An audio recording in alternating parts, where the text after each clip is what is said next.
Cortez, Colorado. 2 generations ago, they were often written off as a bunch of hippies making backpacks and climbing gear for niche markets. But in recent decades, companies such as Patagonia and REI have become consumer powerhouses and political players, increasingly eager to influence decisions over public lands. A sign of that clout came this year, when the outdoor industry decided in February to pull the twice-yearly outdoor retailer trade show from Salt Lake City, where it has been based since 1996. The shows injected tens of millions of dollars into the Utah economy, but industry leaders decided to pull out after Governor Gary Herbert and other Utah Republicans started lobbying President Donald Trump to roll back the Bears Ears National Mounument, a 1.35 million-acre conservation area in South Utah that Native Americans and environmentalists have championed for years. Industry leaders said they have mixed feelings about leaving Salt Lake but felt compelled to make a move after Herbert refused to reconsider his position. Outdoor recreation is a huge economic driver in Utah and Colorado, and we felt it wasn't being respected, said Sam Mix, outdoor marketing manager for Osprey Packs, which is headquartered in southwest Colorado. Public lands are where our customers go to recreate. Without these big wide open spaces, we'd have no business and no reason to exist. Made up of 1,200 companies, the Outdoor Industry Association is based in Boulder, Colorado, with an outreach office in Washington, D.C. The group estimates that consumers spend about $120 billion on outdoor recreation products each year, ranging from apparel to tents, bicycles and camping gear. Since 1989, dozens of leading outdoor companies have paid into a mechanism to support public lands and environmental causes. With membership dues based on a company's annual revenues, the industry's Conservation Alliance has doled out more than $15 million in grants. Compared to oil companies and others with a commercial interest in public lands, the outdoor industry isn't much of a lobbying force. Kent-based REI spent $210,000 on lobbying last year. Patagonia spent $90,000. By contrast, Exxon spent more than $11 million, according to the Center for Responsive Politics. Yet because of its unique customer base, the industry has learned it can mobilize thousands of dedicated outdoors people through digital campaigns. Over the last 3 years, for instance, Patagonia alone says it has invested $1.7 million in grants and videos to promote Bears Ears, an expanse of red rock canyons, forests and Native American antiquities spread out south of Canyonlands National Park. Patagonia, a private company with roughly $800 million in annual sales, has a long history of supporting conservation causes. In recent years, Bears Ears has been its signature issue. In 2015, it produced a lavish video defined by the line that introduced many outdoors enthusiasts to this region.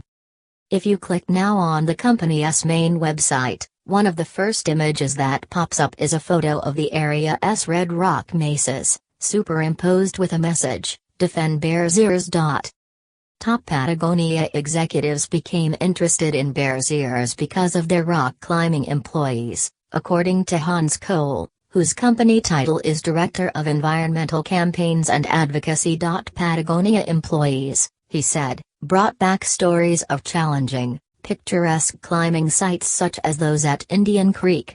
It was only later that Patagonia learned about the cultural significance of the area, which is filled with ancient rock art and cliff dwellings considered sacred by local tribes. In late December, President Barack Obama used his authority under the Antiquities Act to designate Bears Ears a national monument. In announcing the decision, the White House noted the inability of Utah's U.S. lawmakers to protect the area's artifacts and habitats through public lands legislation. Even so, the Utah delegation lashed out at what they called Obama's Midnight Monument. By February, the state legislature passed a resolution asking Trump to undo the new national monument.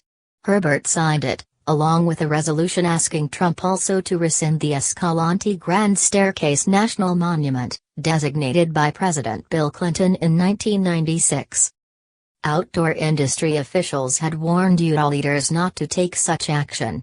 Days after Herbert signed the resolution, outdoor retailer announced it would move its trade shows out of Utah after its contract with Salt Lake City ended in 2018.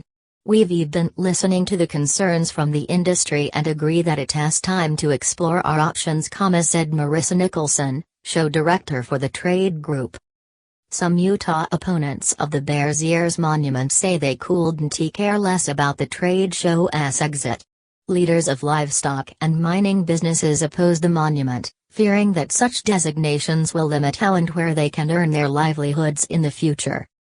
"Let them go!" said Sandy Johnson, a rancher whose family has raised cattle on federal land near Bears Ears since the 1920s. "You start bending to those kind of people and you become a hostage." For Salt Lake City, though, the industry's announcement was a bombshell. According to a University of Utah economic report, nearly 32,000 people visited Salt Lake County because of outdoor retailer's summer show last year, spending $32 million and generating $3.1 million in local taxes. Another 21,000 visitors and $20 million in economic impact was expected from January's winter show. In addition, outdoor retailer had recently signed a non-binding letter of intent to expand from 2 to 5 shows yearly. Salt Lake City and Gov. Herbert urged the industry to stay in town. But top executives at REI, The North Face and Patagonia were disappointed in Herbert's overtures during a February 16 telephone call. The outdoor industry says it continues to seek a home outside Utah for the shows in 2019, with possible bids coming from Denver, Portland and other cities. "The industry is gearing up for whatever decision Trump might make on Bears Ears," said Corley Kinna, communications director for Patagonia. "If Trump tries to rescind the monument, something the law makes no provision for, we will use every tool available to speak out and fight it," she said.